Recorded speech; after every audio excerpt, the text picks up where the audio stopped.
Les Cabotins, troupe théâtrale du CE du Technocentre Renaud de Guyancourt, vous présente Les Dramatiques.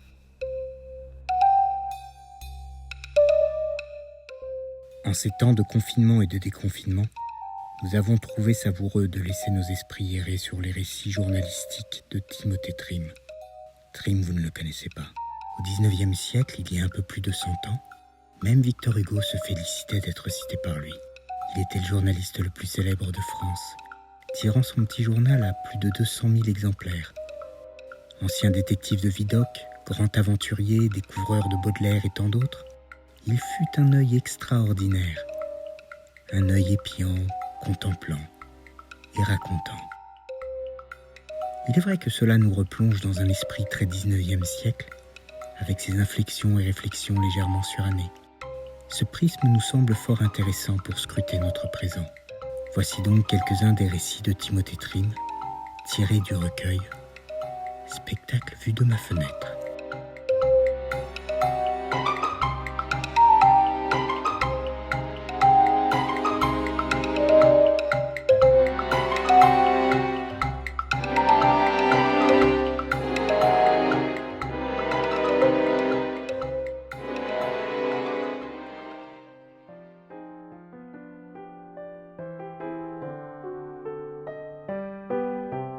Le dimanche à Paris.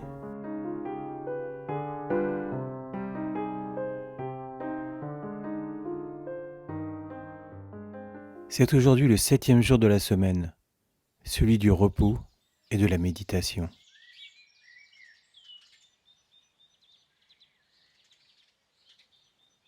Le dimanche si cher à tous ceux qui travaillent dans la semaine.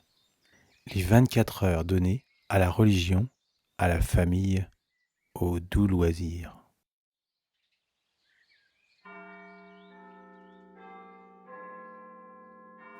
À Londres, le dimanche est un jour de grande componction. Les marchands ferment leurs boutiques, les taverniers mettent leurs volets, la poste ne vous donne pas vos lettres. On se recueille, que voulez-vous ? Car c'est avec un esprit pur et un cœur léger qu'on doit aborder le soir le roast beef et le plum pudding Domenico. En province, le dimanche est surtout occupé par les devoirs religieux. La grand-messe, les vêpres, les conférences édifiantes à l'église. Et le soir, le banquet des grands-parents. À Londres, une dame serait montrée du doigt si elle dînait chez un restaurateur. Dans les départements, jamais une femme qui se respecte ne s'attablerait chez un traiteur. Le dimanche est donc, dans la vie privée, un prétexte à coquetterie gastronomique. C'est le jour où le gratin est le plus sérieusement étudié, où la daube cuite à point fait sentir dans toute la maison le fumet de sa sauce de haut goût, où le salami est porté à son plus haut degré de perfectionnement. Ce devrait être ce jour que Lucullus dîne chez Lucullus.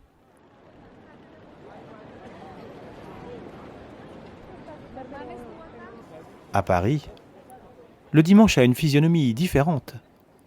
Les pratiques religieuses marchent de pair avec les plaisirs intelligents. « Je vais aux offices 3 dimanches sur 4, nous disait une naïve commerçante de la rue Saint-Denis. Et le 4e, je vais à l'hippodrome pour amuser ma fille. C'était mal faire que de manquer même un office par mois. Mais péché par amour maternel, l'ange gardien avait à faire valoir des circonstances atténuantes. Le dimanche à Paris se révèle par le costume de ses habitants.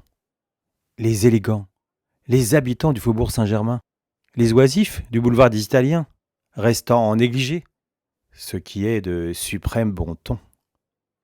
Mais l'homme qui travaille et qui produit, celui qui emploie ses forces à un labeur quelconque, a ses habits du dimanche neufs, frais, pimpants, qui sortent de l'armoire, heureux de se produire sur le dos de leur soigneux propriétaire et de dissiper à l'air les plis, ces rides du drap qui indiquent leur long repos.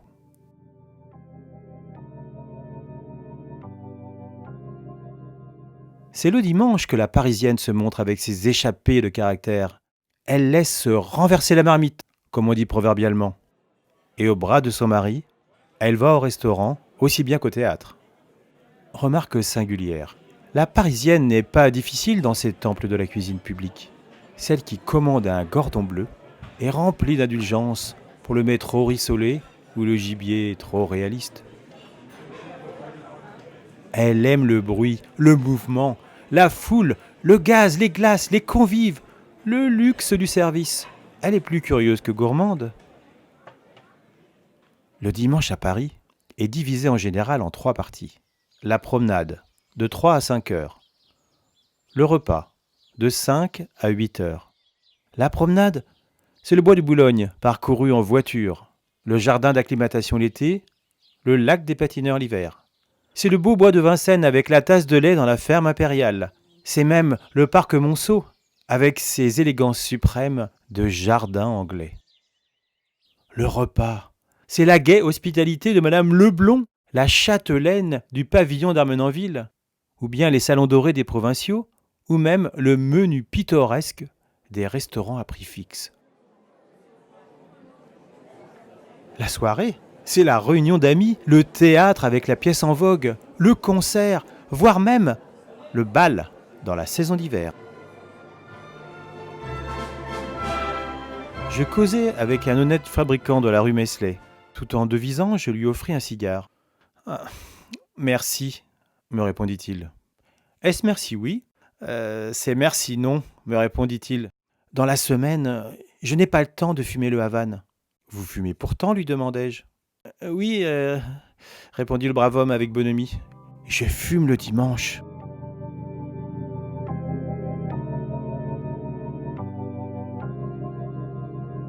C'est au dimanche que la partie laborieuse de la capitale reporte tous ses projets. Nous nous marierons dimanche, je mettrai ma robe blanche, dit cette chanson des rues et des bois dont personne ne connaît l'auteur. Tu mets ta robe sens devant dimanche, dit la femme du peuple à celle qui a interverti l'ordre du vêtement. Voilà pourtant comment je serai dimanche, dit un bonhomme de Traviès en admirant un ivrogne étendu le long du ruisseau. Seulement, depuis l'éloignement des barrières, l'ivrognerie a presque disparu de nos mœurs. Les plaisirs parisiens sont délicats. Les récréations parisiennes sont dignes de la population d'une grande cité. En résumé, le dimanche à Londres est une pénitence. Le dimanche en province est une solennité. Le dimanche à Paris est une fête.